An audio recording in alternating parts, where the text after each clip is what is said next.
Behold the latest military news update. This is AFP Community News, hosted by Rofh Suzon every 12 noon, Mondays to Fridays. Only here on DWDD Armed Forces Radio.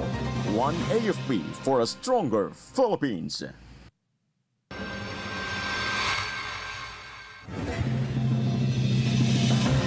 AFP joins US and Japan in 13 multilateral maritime cooperative activity. AFP remains on red alert to support PNP during INC rally. DA to expand 20 peso per kilo rice program in Clark, Pampanga. 1.7 million pesos worth of health supplies delivered to Uwan Hit Catanduanes.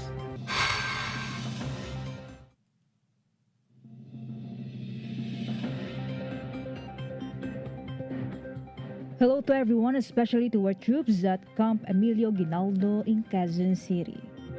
Today is a Monday, November 17, and this is AFP Community News, your source for the updates on the armed forces and other developments across the country. I am Rofh Suzon-Abay here to bring you today's stories. DWDD Armed Forces News. For the brief overview of our news, the Armed Forces of the Philippines, alongside the United States Indo-Pacific Command and Japan Maritime Self-Defense Force, conducted the 13th multilateral maritime cooperative activity in the West Philippine Sea. It highlighted regional unity and maritime security cooperation. The AFP deployed BRP Jose Rizal, BRP Antonio Luna, and an AW-159 helicopter, while the U.S. Nimitz Carrier Strike Group and JMSDF's J.S. Akebono and SH-60K Seahawk participated in the exercises. The drills focused on strengthening interoperability, joint maneuvers, and coordinated maritime operations among the allied forces. Through the exercise, the AFP reaffirmed its commitment to protect sovereign rights, uphold freedom of navigation, and enhance regional defense cooperation. DWDD Armed Forces News. The Armed Forces of the Philippines, led by Chief of Staff General Romeo Browner Jr., held a solemn assembly at the AFP Grandstand, Quezon City, joined by religious leaders from various sectors. AFP personnel renewed their oath to remain non-partisan and uphold their constitution and reaffirm their commitment to protect the state, its people, and territorial integrity. Bishop Noel Pantoja of the Philippine Council of Evangelical Churches led prayers invoking divine guidance and strength for the men and women of the AFP. General Browner emphasized professionalism, honor, integrity, and urged the troops to remain disciplined and resolute in fulfilling their mandate to defend democracy. Armed Forces Radio. And now from Mike, updates about 5030 Infantry Brigade. OCD car airlift 27 tons of relief goods to typhoon-hit Kalinga towns. The 503rd Infantry Brigade, in partnership with Office of Civil Defense Cordillera Administrative Region, the provincial and local government unit Kalinga, conducted large-scale relief operations delivering essential goods to the municipalities of Tanudan, Pasil, and Lubuagan. Using two Black Hawk helicopters, the team airlifted 27,330 kilograms of rice, sardines, and canned meat to typhoon-affected barangays across the province. Governor James Iduba, local mayors, and Philippine Red Cross representatives joined the operation to ensure the swift distribution of aid. The mission highlights the strong commitment of the armed forces and partner agencies to provide timely assistance to families impacted by Tropical Storm Uwan in the Cordillera region. This is Mike reporting for AFP Community News, one AFP for a stronger Philippines. Thank you so much, Mike.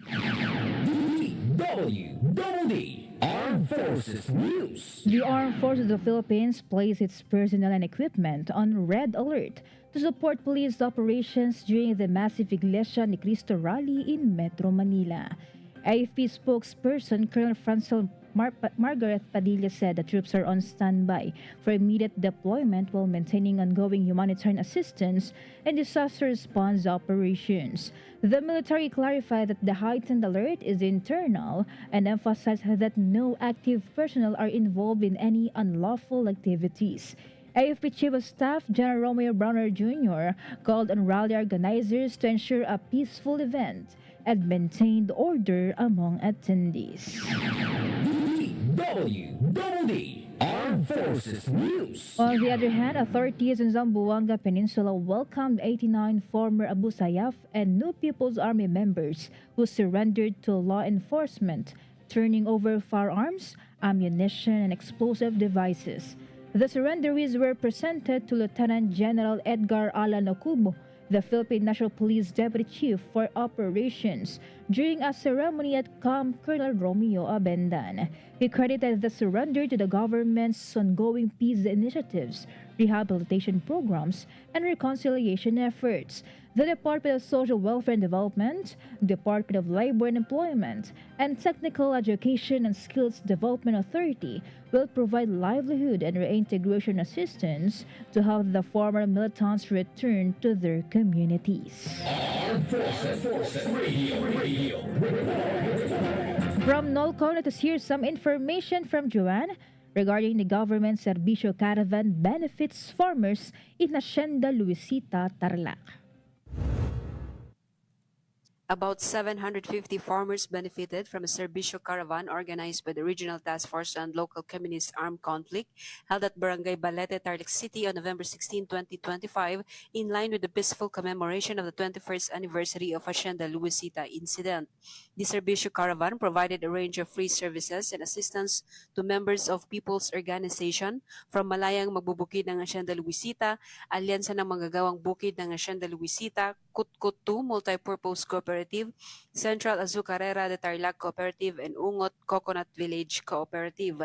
Services included free medical and dental checkups, vitamins, medicine, laboratory and x-ray services, legal advice and distribution of vegetable seedlings, rice, grocery packs, and solar lights. Farmers expressed gratitude for the government services and reaffirmed their commitment to peace, reconciliation, and unity.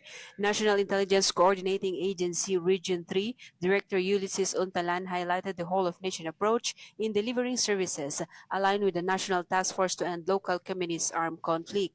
Meanwhile, Tarlac City Mayor Suzon-Abay commended the Northern Luzon Command Armed Forces of the Philippines and NICA 3 for initiating the annual peaceful commemoration of the Luisita incident and urged its continuation. Since 2019, the farmers have been peacefully commemorating the incident after the members of the Alyansa ng Magbubukid sa Hacienda Luisita, a known leftist peasant organization in Central Luzon, withdrew their support for the communist terrorist group and formally severed their ties with its affiliated organizations, which resulted in the formation of the POs. This is John Sagak reporting for AFP Community News 1 AFP for Stronger Philippines.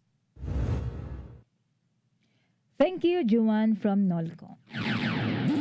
DWDD Armed Forces News. The Eastern Mindanao Command officially welcomed Major General Adonis Ariel Rayo as its 15th commander, pledging to intensify operations against remaining New People's Army units across 17 provinces. He announced an aggressive, intelligence-driven strategy targeting 9 NPA vertical units, 3 regional party committees, and 4 sub-regional committees. He succeeded Lieutenant General Luis Rex Bergante, who thanked troops for their support and reflected on peace and community development during his tenure. AFP Chief of Staff General Romeo Browner Jr. led the ceremony and highlighted the critical role of Eastmancom in protecting the people and upholding national security. DWDD National News. For our national news, the Department of Agriculture is set to expand the government's 20 peso per kilo rice program to the Clark Freeport and Special Economic Zone in Pampanga. The move is expected to benefit more than 150,000 workers in the area. The DA is eyeing a December 1 rollout, with the affordable rice to be made available through Kadiwa ng Pangulo outlets inside the zone. Agriculture Secretary Francisco Chu Laurel Jr. said the initiative is only the beginning and emphasized that strengthening local food systems will both support workers and uplift farmers nationwide. Armed Forces Radio. And now let us hear more from Eljoy of First Year G about MBLT 8 joins sunrise plugging for World Fisheries Day. Yes, Rofh, the Marine Battalion Landing Team 8 joined a sunrise plugging activity at Subli Beach Resort, Barangay Suligan in celebration of World Fisheries Day. This initiative was spearheaded by the Lumpinas Oeste Eco Ranger Incorporated, carrying this year's theme, Steps for the Shore, Together for Our Future. Together with partner agencies, participants moved in disciplined coordination as they collected waste and cleared natural debris along the shoreline, restoring the area's cleanliness and strengthening collaborative efforts to protect the coastal environment. This undertaking highlights more than environmental stewardship, but it also reflects discipline, unity, and an unwavering spirit of service. Every step taken on the sand and every piece of debris removed is a reminder that protecting our shores is a shared responsibility. This is Meldry Nesho Oroco reporting for AFP Community News. One AFP for stronger Philippines. Thank you, Maljoy of First CRG. DWDD National News. The Philippines and United States have reaffirmed their growing cooperation in humanitarian assistance and disaster response. This came as Washington pledged an additional $1.5 million to support relief operations in areas hit by recent typhoons. The new funding increases total U.S. assistance to $2.5 million following the devastation caused by typhoons Tino and Uwan across Luzon and the Visayas. U.S. Ambassador Mary Kay Carlson announced the commitment during a joint visit with Defense Secretary Gilberto Teodoro Jr. to Clark Air Base in Pampanga. DWDD National News. The Department of Health has delivered 1.7 million pesos worth of health supplies to Catanduanes, among the provinces most devastated by Super Typhoon Uwan. The shipment includes hygiene kits, breastfeeding kits, water containers, purification tablets, and essential medicines. According to the DOH, the supplies were turned over to the Catanduanes Provincial Health Office to address urgent needs identified by assessments conducted by the DOH Bicol Center for Health Development and the Regional Disaster Risk Reduction and Response Cluster. DOH teams have been deployed across the province to help restore and strengthen public health facilities still reeling from the impacts of the typhoon. Armed Forces Radio. And some information from AMI about Philippine Navy SRR contingent arrives in Cebu to boost Visayas Hadar operations.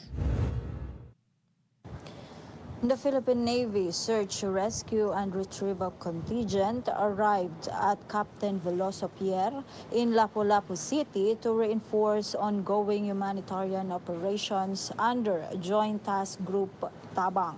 Naval Forces Central, led by Commodore Joselito de Guzman, facilitated the arrival ceremony and coordinated the rapid deployment of personnel and equipment for search and retrieval missions.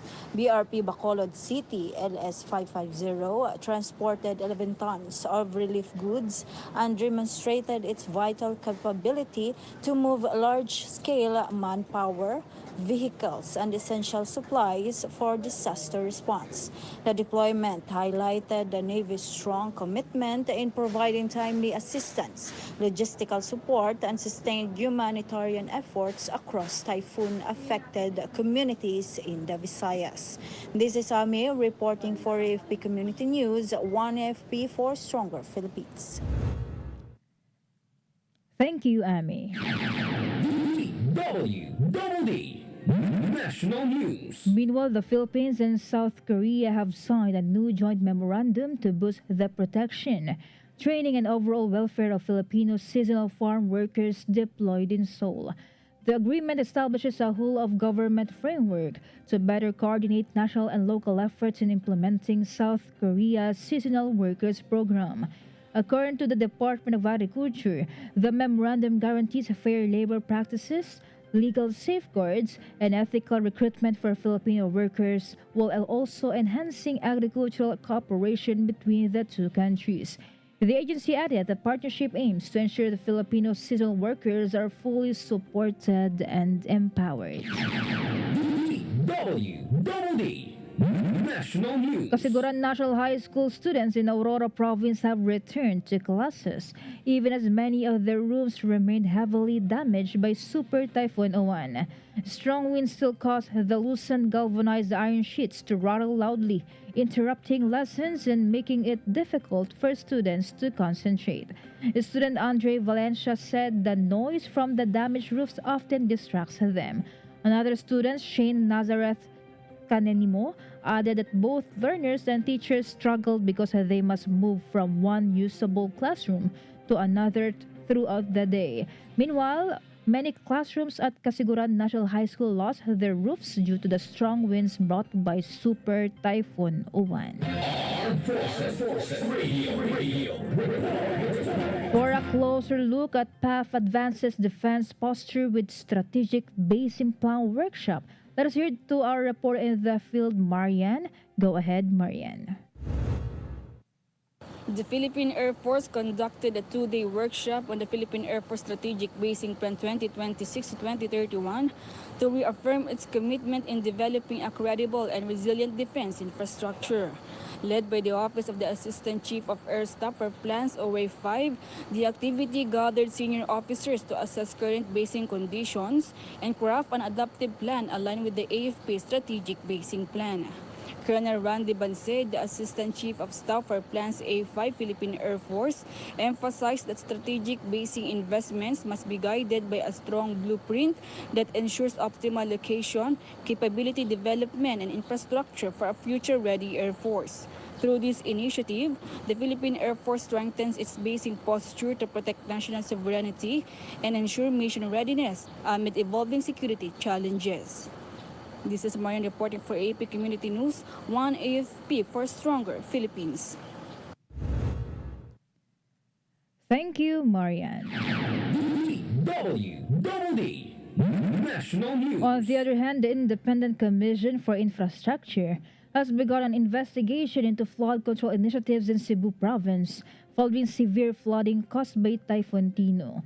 ICI Special Advisor Rodolfo Azurin Jr. led a site inspection of flood control structures in barangays Tabok and Alang-Alang in Mandaue City, areas that experienced heavy flooding after the Butuanan River breached its banks, forcing hundreds of residents to evacuate.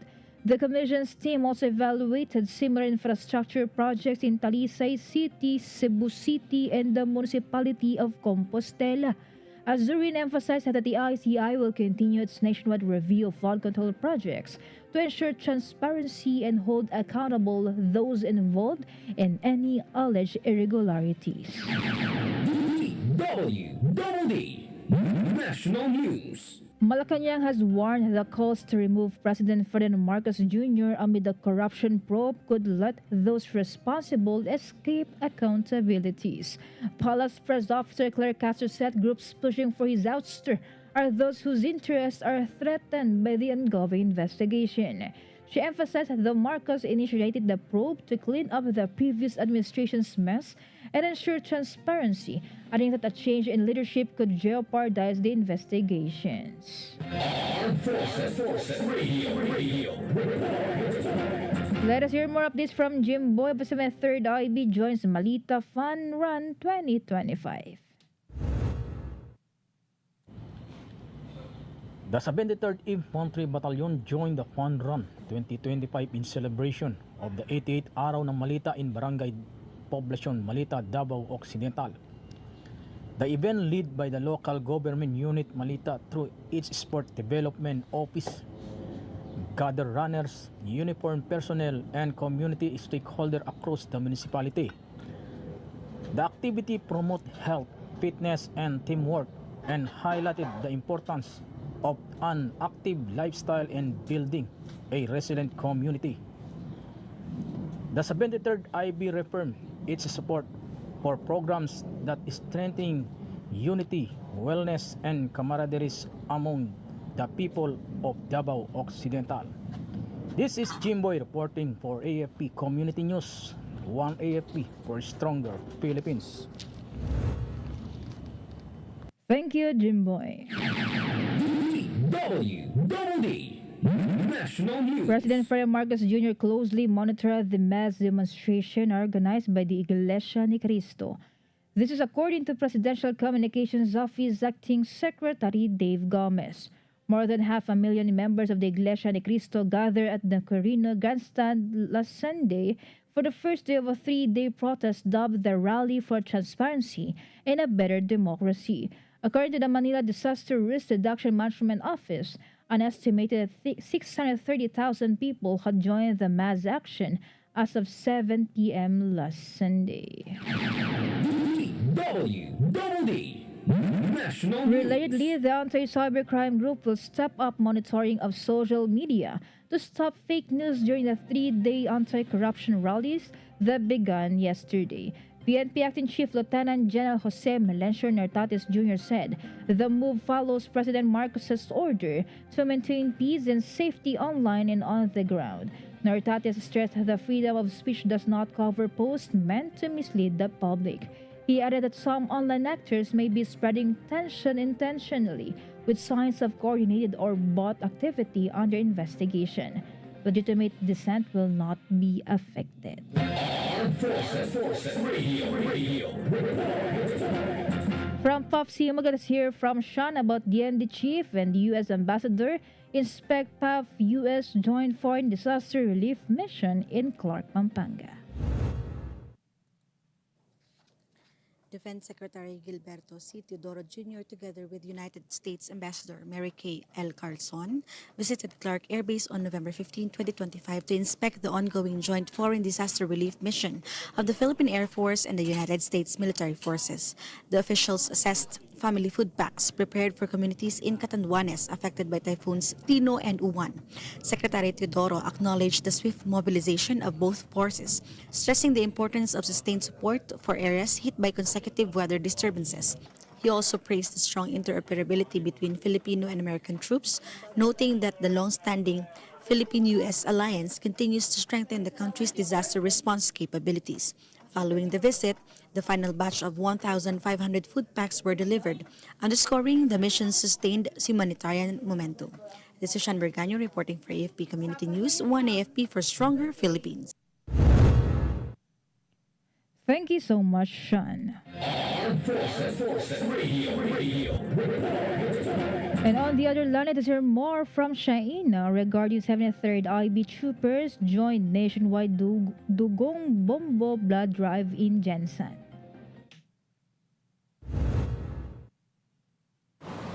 Yes, Rofh, the 73rd Infantry Battalion actively took part in the Dugong Bombo bloodletting activity organized by Bombo Radio Philippine Foundation at Robinson's Palace, General Santos City.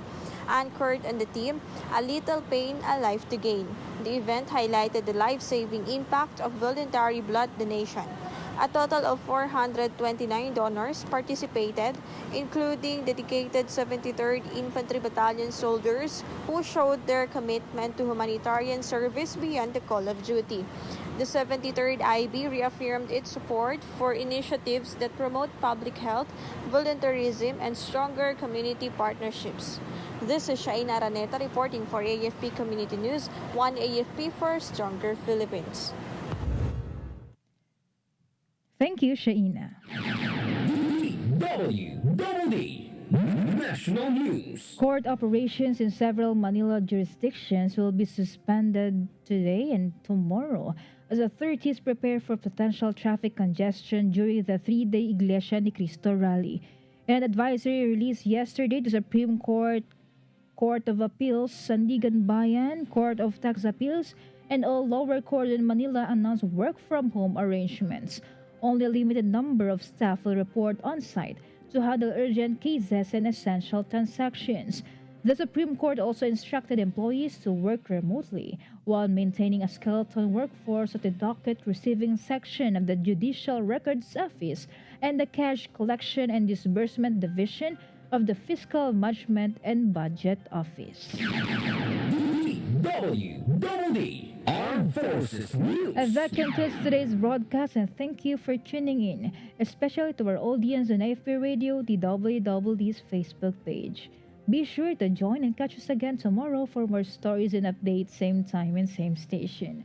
Once again, this is Rofh Suzon-Abay for AFP Community News, one AFP for a stronger Philippines. Behold the latest military news update. This is AFP Community News, hosted by Rofh Suzon every 12 noon, Mondays to Fridays. Only here on DWDD Armed Forces Radio. One AFP for a stronger Philippines. Ito ang DWDD 1134 kHz AM. Balita, impormasyon at musika. Ito ang DWDD AFP Radio. Boses ng Kawal Pilipino. Kayo ay nakatutok sa DWDD AFP Radio. Kami po ay kasapi ng KBP, Kapisanan ng mga Broadcaster ng Pilipinas.